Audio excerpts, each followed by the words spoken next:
ഈശോ മിശിഹായിക്ക് സ്തുതിയായിരിക്കട്ടെ. ഈശ്വരത്തെ സ്നേഹിക്കപ്പെട്ട സഹോദരരെ, ആഭ്യന്തരകർമ്മി ആത്മീയതയുടെ 110ാമത്തെ സെഷനാണല്ലോ ഇത്. 4ാം സദനത്തെ കുറിച്ചുള്ള 31ാമത്തെ വിചിന്തനവും. ഹല്ലേലൂയ, ഹല്ലേലൂയ, ഹല്ലേലൂയ. സുഗതസരണിയുടെ 28ാമത്തെ അധ്യായത്തിന്റെ 8ാമത്തെ ഖണ്ഡികയിലേക്കാണ് നമ്മളിന്ന് കടക്കുന്നത്. അനുചിന്തന പ്രാർത്ഥനയിലൂടെയാണ് ആത്മീയ ആനന്ദത്തിന്റെ പ്രാർത്ഥനയിലേക്ക് കടക്കുന്നത് എന്ന് മദ്രേസ്യ ആഭ്യന്തര കർമ്മത്തിൽ പറയുന്നത് ശ്രദ്ധിച്ചിട്ട് മദ്രേസ്യ തന്നെ അനുചിന്തത്തെ കുറിച്ച് പറയുന്ന കാര്യങ്ങൾ നമ്മൾ ശ്രദ്ധിച്ചുകൊണ്ടിരിക്കുകയാണല്ലോ. അപ്പം ഇന്ദ്രിയങ്ങള് തേനീച്ചക്കൂട്ടി കയറി തേന്റെ കാര്യത്തിൽ വ്യാപൃതമാകുന്ന പോലെ പ്രാർത്ഥനയ്ക്കായിട്ട് നമ്മൾ ഇരിക്കുമ്പോൾ തന്നെ ഇന്ദ്രിയങ്ങൾ അകത്ത് കയറി ആത്മീയ കാര്യങ്ങളിൽ നമ്മളെ സഹായിക്കുന്ന ഒരു അവസ്ഥയിലേക്ക് നമ്മൾ പടിപടിയായിട്ട് വരും എന്ന മദ്രസ നമ്മൾ കാണുകയായിരുന്നു. ഈ പറഞ്ഞതെല്ലാം സൂക്ഷ്മമായി ഗ്രഹിച്ചു കൊള്ളേണ്ടതാണ്. അല്പം ദുർഗ്രഹമാണെങ്കിലും അവ പ്രായോഗികമാക്കാൻ താല്പര്യമുള്ളവർ വേണ്ടവണ്ണം ഗ്രഹിക്കാതിരിക്കുകയില്ല. ഇത് ഈ പറഞ്ഞതെല്ലാം സൂക്ഷ്മമായി ഗ്രഹിച്ചു കൊള്ളേണ്ടതാണ്. നമ്മളിത് ജസ്റ്റ് ഒന്ന് കേട്ടൊരു ഊഹം വെച്ച് പോയാൽ മാത്രം പോരാ. ഇത് നമ്മൾ ഒരുപക്ഷെ പിന്നെയും കേൾക്കണം. അങ്ങനെ ഒരു സൂക്ഷ്മതയോടെ അത് ഗ്രഹിക്കണം. ഒന്ന് കേട്ടു പോകുന്നവർ മാത്രം ആകില്ല എന്നുള്ളത് തീർച്ചയാണ്. ഞാൻ തന്നെയും ഈ ക്ലാസ് എടുക്കാനായിട്ട് ഒരുങ്ങുമ്പം പല പ്രാവശ്യം വായിച്ച് പ്രാർത്ഥിച്ച് ചിന്തിച്ച് അങ്ങനെ ഒരുങ്ങി പിന്നെ വായിച്ച് കിട്ടുന്ന ഒരു വ്യക്തത, അത് നമ്മളൊന്ന് ഈ പങ്കുവെക്കൽ കേൾക്കുന്നതുകൊണ്ട് മാത്രം നമുക്ക് ആവുമെന്ന് പ്രതീക്ഷിക്കരുത്. മദ്രസയോട് ഇടയ്ക്കിടയ്ക്ക് പറയുന്നുണ്ട്, സൂക്ഷ്മമായിട്ട് ഇതേക്കുറിച്ച് ചിന്തിക്കണം, ഇത് ഗ്രഹിക്കണം. അത് മനസ്സിലാക്കാന്നുള്ളതല്ല, അത് അനുസരിച്ച് നമ്മൾ പ്രാർത്ഥിച്ച് കയറണം. അപ്പൊ നമ്മൾ കേൾക്കുന്ന വെച്ച് പ്രാർത്ഥിക്കാൻ പരിശ്രമിക്കുക. അങ്ങനത്തെ അനുഭവം വെച്ച് വീണ്ടും ഒന്നുകൂടെ കേൾക്കുക, അത് വെച്ചിട്ട് വീണ്ടും പരിശ്രമിക്കുക. അങ്ങനെ നമുക്ക് ഇതിന്റെ സൂക്ഷ്മമായ കാര്യങ്ങൾ പോലും സ്വന്തമാക്കി എടുക്കാനായിട്ട് ആവശ്യമുണ്ടെന്ന് മദ്രസ ഓർമ്മിപ്പിക്കുകയാണ്. അപ്പോൾ പ്രായോഗികമാക്കാൻ താല്പര്യമുള്ളവർ വേണ്ടവണ്ണം ഗ്രഹിക്കാതിരിക്കുകയില്ല. അപ്പൊ ഇത് പ്രായോഗികമാക്കി എടുക്കണമെന്നുള്ള യഥാർത്ഥമായ ആഗ്രഹമുള്ളവര് ഇത് വീണ്ടും ശ്രദ്ധിച്ചും കേട്ടും അല്ലെങ്കിൽ പുസ്തകം എടുത്ത് വായിച്ചും എല്ലാം ഗ്രഹിക്കും. ഗ്രഹിക്കാത്തത് നമുക്ക് പരിശീലിക്കാൻ പറ്റിയല്ലോ, അല്ലെങ്കിൽ അനുവർത്തിക്കാൻ പറ്റിയല്ല. നാം ആരംഭിക്കുന്നത് കടൽ യാത്രയാണല്ലോ. നമ്മുടെ പ്രയാണം മന്ദഗതിയിലായി പോകാതിരിക്കുന്നതിന് വേണ്ടി മേൽപ്പറഞ്ഞ് നല്ല തർക്കങ്ങൾ ശീലിക്കേണ്ടത് എങ്ങനെയെന്ന് നമുക്ക് കുറഞ്ഞൊന്ന് പര്യാലോചിക്കാം. മദ്രസ വീണ്ടും നമുക്ക് എങ്ങനെയാണ് ഇത് പരിശീലിച്ചു പോകാൻ പറ്റുന്നത്, വേഗതയിൽ മുന്നോട്ട് നീങ്ങാൻ സാധിക്കുന്ന കാര്യങ്ങൾ പിന്നെ വിശദീകരിക്കാൻ തുടങ്ങുകയാണ്. അതുകൊണ്ട് നമുക്ക് ആശ്വാസര മദ്രസ ശ്രദ്ധിക്കാം. ഇപ്പൊ നമ്മുടെ പ്രയാണം മന്ദഗതിയിലാകരുത്. ഇത് കടലയാത്രയാണ്. അപ്പൊ അന്ന് മദ്രസയുടെ കാലത്ത് നമ്മൾ സൂചിപ്പിച്ചു, കരയിലൂടെയുള്ള യാത്ര, കടലിലൂടെയുള്ള യാത്ര. കരയിലൂടെയുള്ള യാത്ര എന്ന് പറയുന്നത് നമുക്ക് മോട്ടോർ വാഹനങ്ങളൊന്നും അന്ന് ഇതുപോലെ നമുക്കില്ല, ആൾക്കാർക്കില്ല. അപ്പം കുതിരവണ്ടിയും അതൊക്കെ ഉള്ളൂ. മദ്രസയുടെ അടുത്ത് കുതിരവണ്ടി ഏറ്റവും സ്പീഡിൽ പോകുന്നത്. അതിന് വഴികളൊന്നും നല്ല ടാറിട്ട വഴി അങ്ങനെകളൊന്നുമില്ല. ഈ മലപ്രദേശത്തോടെയും ഗ്രാമീണത്തോടെയും എല്ലാം പൊടിയും മണ്ണും നിറഞ്ഞ വഴിയിലൂടെ ഇങ്ങനെ കുരുങ്ങി തടികൊണ്ടുള്ള ചക്രവും ഇരുമ്പ് പട്ടയൊക്കെ വെച്ച് അതിലിങ്ങനെ കുതിരയെ കെട്ടിട്ട് ഇങ്ങനെ പോവുകയാണ്. അതിങ്ങനെ കയറി ഇറങ്ങി മടഞ്ഞും തിരിഞ്ഞും ഇങ്ങനെ പോകുമ്പോൾ അതുമായിട്ട് താരതമ്യം ചെയ്യുമ്പോൾ കടലിലൂടെയുള്ള പോക്ക് തടസ്സമൊന്നുമില്ല, നല്ല കാറ്റ് കെട്ടിയിറങ്ങി ഒഴുകി പോകുന്ന രീതിയുണ്ട്. അപ്പൊ ഇത് മദ്രസയുടെ കാലത്ത് അങ്ങനെയായിരുന്നു. നമ്മൾ ചിന്തിച്ചപ്പോൾ നമ്മുടെ കാലഘട്ടത്തില് കാറിലോ ബസ്സിലോ കരയിലൂടെ യാത്ര ചെയ്യുന്നതും വിമാനത്തെ കയറി പോകുന്നതിന്റെ വ്യത്യാസം നമ്മൾ കാണുകയുണ്ടായി. അവിടെ വളരെ വേഗതയിലുള്ള യാത്ര തന്നെ നമ്മൾ ഉദ്ദേശിക്കുന്നത്. ഇടഞ്ഞ് പയ്യുള്ള യാത്രയല്ല നമുക്ക് ആത്മീയത്തിൽ വേണ്ടത്. ഒരുപാട് ദൂരം കവർ ചെയ്യാനായിട്ടുണ്ട്. അതുകൊണ്ട് ഈ മന്ദഗതിയിലായി പോകരുത്. നമ്മുടെ ആത്മീയ വളർച്ച അത് ശീഘ്രഗതിയിലാവണം. ശീഘ്രഗതിയിലുള്ള ഗമനം വേണം. അതിന് പറ്റിയ കുറച്ച് കാര്യങ്ങളും കൂടെ മദ്രസ തുറന്ന് പറയുകയാണ്. ഇവിടെ നാം പാപകാരണങ്ങളിൽ നിന്ന് തുലോം സ്വതന്ത്രരാണ്. ദൈവസ്നേഹാഗ്നി എളുപ്പത്തിൽ പറ്റിപ്പിടിക്കും. അപ്പൊ കുറച്ച് കാര്യങ്ങൾ മദ്രസ ഒന്നുകൂടെ പെട്ടെന്ന് ഓർമ്മിപ്പിക്കുകയാണ്. പാപകാരണങ്ങളിൽ നിന്ന് നാം തുലോം സ്വതന്ത്രരാണ്. അങ്ങനെ ആയി കഴിഞ്ഞിരിക്കണം. ഇപ്പോഴേക്കും ഈ അവസ്ഥ വരുമ്പോഴേക്കും പാപത്തിലേക്ക് നമ്മളെ വലിച്ചഴിക്കുന്നത് സാഹചര്യങ്ങള്, കാരണങ്ങള്, അവ നമ്മളെ പിടിച്ചു വലിക്കുന്നില്ല. അവയിലേക്ക് നമ്മൾ ചെല്ലുന്നില്ല. അവിടെ പുറകെ നമ്മൾ അന്വേഷിച്ചു പോകുന്നില്ല. അവ കിട്ടാനായിട്ട് നമ്മൾ തത്രപ്പെടുന്നില്ല. അങ്ങനെ പാപത്തിന്റെ പിടുത്തം നമ്മുടെ മേൽ ഏതാണ്ട് തീർന്നതുപോലെ അല്ല ദുർബലമായതുപോലത്തെ ഒരു അവസ്ഥ ഇവിടെ ഉണ്ട് എന്നത് മറക്കരുത്. അത് ശ്രദ്ധിക്കണം. മദ്രസ പറയുകയാണ്, ദൈവസ്നേഹാഗ്നി എളുപ്പത്തിൽ പറ്റിപ്പിടിക്കും. കാരണം അതിനോട് നാം വളരെ അടുത്താണ്. ദൈവസ്നേഹാഗ്നി എളുപ്പത്തിൽ പറ്റിപ്പിടിക്കും, എളുപ്പത്തിൽ കത്തും. പറമ്പിൽ കിടക്കുന്ന വിറക് നമ്മൾ പറഞ്ഞ ഉദാഹരണം ഓർമ്മിക്കുന്നുണ്ടല്ലോ. പുറ്റുമണ്ണ് പൊതിഞ്ഞ് നനഞ്ഞ് ഈർപ്പൊടിച്ച് കിടക്കുന്ന വിറക് നേരെ ഇവിടെ അടുപ്പ് വെച്ചാൽ കത്തിയാണ്.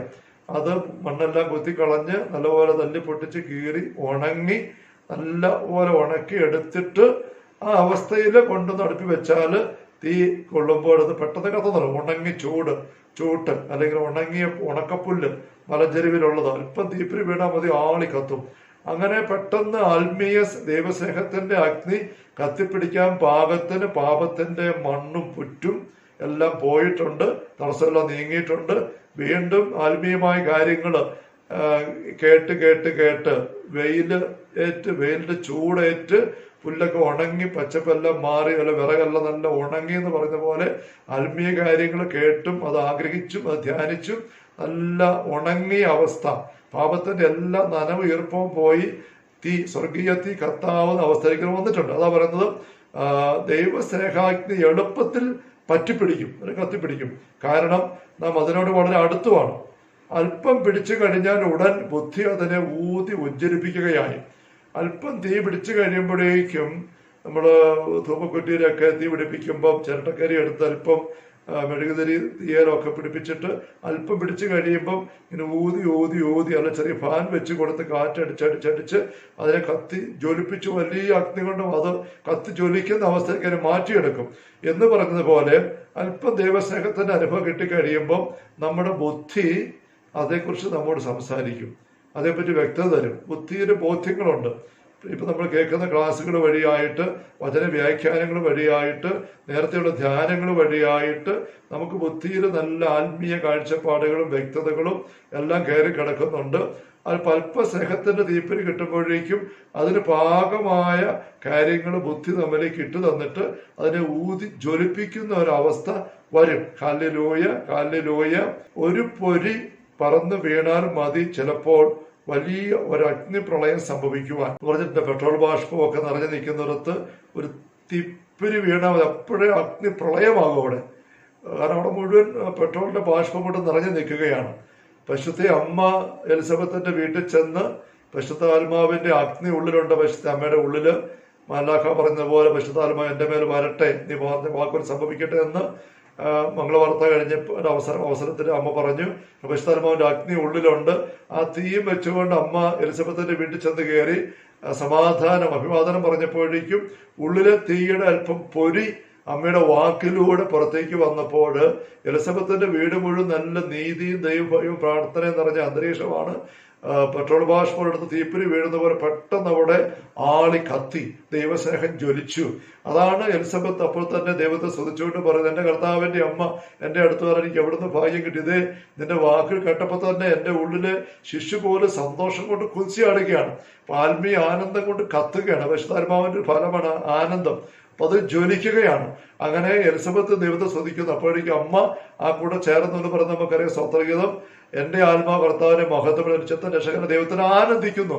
അപ്പൊ എലിസബത്തും അമ്മയും ആ ഉദരത്തിലെ കുഞ്ഞും അവിടെ ഇങ്ങനെ തീ പിടിച്ച പോലെ നിന്ന് കത്തുന്ന ഒരു അനുഭവത്തിലേക്ക് പെട്ടെന്ന് തന്നെ വന്നു. അപ്പൊ ചെറിയൊരു തീപ്പൊരി മതി സ്നേഹം കത്താനായിട്ട്. അങ്ങനത്തെ ഒരു അനുഭവത്തിലേക്ക് നമ്മൾ വരണം. നമ്മൾ വരും എന്ന് മദ്രസ്യ പറയുക, നമ്മുടെ വളർച്ചയുടെ ഘട്ടമാണിത്. അപ്പൊ അല്പം ഒരു സ്നേഹത്തിന്റെ ഒരു ചിന്ത, ഒരു ശകലം വരുമ്പോഴേക്കും നമുക്ക് ദൈവമേ നന്ദി, ഈശോയെ നന്ദി. അങ്ങനെ സ്നേഹത്തിന്റെ ജ്വലിക്കുന്ന ഒരു അനുഭവത്തിലേക്ക് നമ്മൾ പെട്ടെന്ന് ഓണായി വരുമെന്ന് അമദ്രസ്യ ഇവിടെ പറയുകയാണ്. അപ്പൊ ഒരു പൊരി പറന്നു വീണാലും അത് ചിലപ്പോൾ വലിയ ഒരു അഗ്നിപ്രളയം സംഭവിക്കാൻ. പുറമേ നിന്ന് പ്രതിബന്ധം ഒന്നും ഇല്ലാത്തതിനാൽ ആത്മാവ് ദൈവത്തോടൊത്ത് ഏകാന്തതയിലായിരിക്കും. ദൈവത്തോടുകൂടെ നിരന്തരമായിരിക്കാനായിട്ട് തടസ്സപ്പെടുന്ന ഒന്നും പുറത്തുനിന്ന് കയറി വരുന്നില്ലാത്ത പോലെ ബാഹ്യമായ കാര്യങ്ങളെല്ലാം ക്രമീകൃതമായിട്ടുണ്ട്. അനാവശ്യമായ ഒരു കാര്യത്തിനും പോവുകയാണ്. ചുമ്മാ കറങ്ങാനും വാച പഠിക്കാനും സിനിമ കാണാനും സീരിയൽ കാണാനും പത്രത്തിലുള്ള സകല വാർത്തയും വായിക്കാനും ഉള്ള യൂട്യൂബിലോ ഇന്റർനെറ്റിലോ ആ പരിപാടി ഈ പരിപാടി ഫേസ്ബുക്കിൽ വരുന്നത് വാട്സാപ്പ് ഇതെല്ലാം കണ്ട് അങ്ങനെ ഒന്നും പോകുന്നേ ഇല്ല. അപ്പൊ അതുകൊണ്ട് ആത്മാവിന് ദൈവത്തോട് എനിക്ക് ഇഷ്ടംപോലെ സമയമുണ്ട്, എളുപ്പമുണ്ട്, സാധിക്കും. നേരത്തെ പറഞ്ഞില്ലേ, അങ്ങനെയുള്ള പുറമേയുള്ള പോക്കെല്ലാം നിർത്തിയിട്ട് അകത്തോട്ട് കയറി വരണം. അത്യാവശ്യത്തിന് മാത്രമേ പുറത്തേക്ക് ഇറങ്ങാവുള്ളൂ. അങ്ങനത്തെ അവസരങ്ങൾ പറഞ്ഞു. എന്ന് വെച്ചാൽ നമ്മള് ലോകത്തിൽ നിന്നോ വീട്ടിൽ നിന്നോ കുടുംബ ഉത്തരവാദിത്തങ്ങളിൽ നിന്നെല്ലാം ഇട്ടിട്ട് മാറുമെന്നല്ല അർത്ഥം. അതൊന്നും വിട്ട് കളയാൻ നമ്മൾ നേരത്തെ പറഞ്ഞിട്ടും എടുത്ത് ഓർമ്മിച്ചേക്കണം. അവിടെ ഞാനിങ്ങനെ കത്തി എരിയാൻ പോവാണ്, അതുകൊണ്ട് ഈ ഭർത്താവിനെയും കാണണ്ട, ഭാര്യയെ കാണണ്ട, മക്കളെ കാണണ്ട, ജോലിക്ക് വരിക, പുറത്തേക്ക് ഇറങ്ങുക, അങ്ങനത്തെ അവസ്ഥയ്ക്ക് പോവുകയും ചെയ്യരുത്. മദ്രസ ഓടി നടന്ന് ഒരുപാട് ബാഹ്യമായ കാര്യങ്ങൾ ഏർപ്പെട്ട വ്യക്തികളാണെന്ന് മറന്നേക്കരുത്. ഒത്തിരി മഠങ്ങൾ സ്ഥാപിക്കുന്നു, സ്ഥലം വാങ്ങിക്കുന്നു, സ്ഥലത്തിന്റെ അതിനനുസരിക്കുന്നു, എഴുതി വാങ്ങിക്കുന്നു, പൈസ ഇടപാട് ചെയ്യുന്നു, ഘട്ടങ്ങൾ പ്ലാൻ ഉണ്ടാക്കുന്നു, പണിക്കാരെ കൊണ്ട് പണിയിപ്പിക്കുന്നു. അങ്ങനെ പല മഠങ്ങളിൽ ചെന്ന് അവിടുത്തെ പ്രശ്നങ്ങൾ പരിഹരിക്കാൻ നോക്കുന്നു, ആൾക്കാരെ കാണുന്നു, പുതിയ ദൈവങ്ങൾ സ്വീകരിക്കുന്നു, ആരോഗ്യ പ്രശ്നങ്ങൾ, ചികിത്സ, മരുന്ന്, ഇങ്ങനെ ഒരുപാട് കാര്യമായിട്ട് ഓടി നടക്കുന്ന അവസ്ഥയിൽ തന്നെയാണ് മദ്രസ ഇതുപോലുള്ള ആന്തരികമായ ഒരു ചിട്ട എടുത്തത് എന്ന് നമ്മൾ മറന്നേക്കരുത്. Hallelujah, hallelujah. പുറമേ നിന്ന് പ്രതിബന്ധമൊന്നും ഇല്ലാത്തതിനാൽ ആത്മാവ് ദൈവത്തോടൊത്ത് ഏകാന്തതയിലായിരിക്കും. ആ അഗ്നിപ്രവാഹത്തിന് ഇരയാകാൻ വേണ്ട ഒരുക്കമെല്ലാം ഇവിടെ ഉണ്ട്. അവിടെ കത്തി ജ്വലിക്കാന്ന് പറയുന്ന എല്ലാ രീതിയിലും സംഭവ്യമാണ് മദ്രസ പറയുന്നത്. ബ്രാക്കറ്റ് പറയുകയാണ്, ഈ രീതിയിലുള്ള പ്രാർത്ഥന നിങ്ങൾ ശരിക്കും മനസ്സിലാക്കണമെന്നാണ് എൻ്റെ ആഗ്രഹം. ഞാൻ മുമ്പ് പറഞ്ഞതുപോലെ ഇതാണ് അനുചിന്തനത്തിന്റെ പ്രാർത്ഥന. മദ്രസ എഴുതുന്ന പ്ലാൻ ചെയ്തിട്ടൊന്നുമല്ല, കണക്ക് കൂട്ടിക്കൊണ്ടല്ല, ആത്മാവ് പ്രേരിപ്പിക്കുന്ന അനുസരിച്ച് എഴുതി പോവുകയാണ്. എഴുതി പിന്നെ വായിച്ചു നോക്കി എഡിറ്റ് ചെയ്യാനും പോയിട്ടില്ല. അതുകൊണ്ട് കുറെ ആവർത്തനങ്ങളെല്ലാം വരുന്നുണ്ട്. നമുക്ക് നേരത്തെ പറഞ്ഞിട്ടുണ്ട് ആവർത്തനം കാണും. പക്ഷെ ആവർത്തനം കാണിക്കുന്ന എന്താ, മദ്രസയുടെ ഉള്ളിൽ എന്താണ് ശരിക്കും ഉള്ളത് എന്നാണ് ആവർത്തനം വഴിയായിട്ട് നമുക്ക് വ്യക്തമാകുന്നത്. ഈ വശത്തിന് പറഞ്ഞു വന്നു, ആ വശത്തിന് പറഞ്ഞു വന്നു, പിന്നെ അടിയിലൂടെ പറഞ്ഞു വന്നു, തിരിഞ്ഞു നോക്കി പിന്നെ അടിവേര കിട്ടും, അങ്ങനെ എല്ലാം ഈ ഒരു കാര്യം തന്നെ തിരിച്ചു മദ്രസ പറയുകയാണ്. അതുകൊണ്ട് ഈ രീതിയിലുള്ള പ്രാർത്ഥന നിങ്ങൾ ശരിക്കും മനസ്സിലാക്കണം. അപ്പൊ മദ്രസയ്ക്ക് ഇത്തരം പറഞ്ഞു തരാനേ പറ്റുള്ളൂ. ബാക്കി നമ്മൾ പരിശീലിച്ച് കയറിയെങ്കിലേ പറ്റുള്ളൂ.